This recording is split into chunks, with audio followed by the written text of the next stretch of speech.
Hello everyone, welcome back to our channel. NEET UG 2025 కి సంబంధించిన official results అనేవి NTA వాళ్ళు డిక్లేర్ చేయడం జరిగింది. ఈ పర్టికులర్ వీడియోలో ఎలా రిజల్ట్స్ చెక్ చేసుకోవాలనేది ఎక్స్ప్లెయిన్ చేస్తాను, ఎలా ర్యాంక్ కార్డ్ డౌన్లోడ్ చేసుకోవాలి కూడా ఎక్స్ప్లెయిన్ చేస్తాను. వీడియోని ఎక్కడ స్కిప్ చేయకుండా చూడండి. ముందుగా ప్రతి ఒక్క నీట్ యూజీ ఆస్పిరెంట్ అందరికి కూడా కంగ్రాచులేషన్స్. సో మీరు మీ యొక్క రిజల్ట్స్ ని అఫీషియల్గా చూసుకోవచ్చు. సో లింక్ ఎక్కడ ఉందంటే నేను డిస్క్రిప్షన్ లో మీకు లింక్ అనేది ప్రొవైడ్ చేస్తాను. సో ఈ లింక్ లోకి వెళ్ళి అప్లికేషన్ నెంబర్ ఎంటర్ చేయండి అండ్ పాస్వర్డ్ ఎంటర్ చేయండి అండ్ క్యాప్చా ఎంటర్ చేయండి.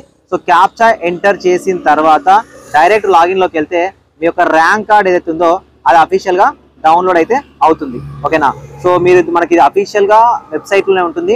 సో ఈ అఫీషియల్ వెబ్సైట్ లోకి వెళ్ళిన తర్వాత కొంతమందికి ఇక్కడ క్యాప్చా రాకపోవచ్చు, ఇది టెక్నికల్ గ్లిచ్ వల్ల వస్తుంది. కొంతమందికి లాగిన్ అవ్వకపోవచ్చు, ఇన్వాలిడ్ అని వస్తుంది. దీన్ని ఒక 1 అవర్ తర్వాత ట్రై చేయండి, ఎందుకంటే 22 లక్షల మంది స్టూడెంట్స్ కాబట్టి సో సర్వర్ అనేది చాలా బిజీగా ఉంటుంది. ప్రతి ఒక్కరికి కంగ్రాచులేషన్స్. మీ మార్క్స్, ఓకేనా, మీ మార్క్స్, మీ ర్యాంక్, మీ క్యాస్ట్, మీ స్టేట్, ఇవి వరుసగా కామెంట్ సెక్షన్ లో కమెంట్ చేయండి. సో దట్ వీడియో చూసే వాళ్ళకి కానీ అండ్ కట్ ఆఫ్ తెలుసుకోవాలనుకున్న స్టూడెంట్స్ కానీ ఈ పర్టికులర్ వీడియో వాళ్ళకి యూజ్ అవుతుంది, మీ మార్క్స్ కూడా యూజ్ అవుతుంది. Thank you. నెక్స్ట్ వీడియోలో కట్ ఆఫ్ల గురించి మాట్లాడుకుందాం.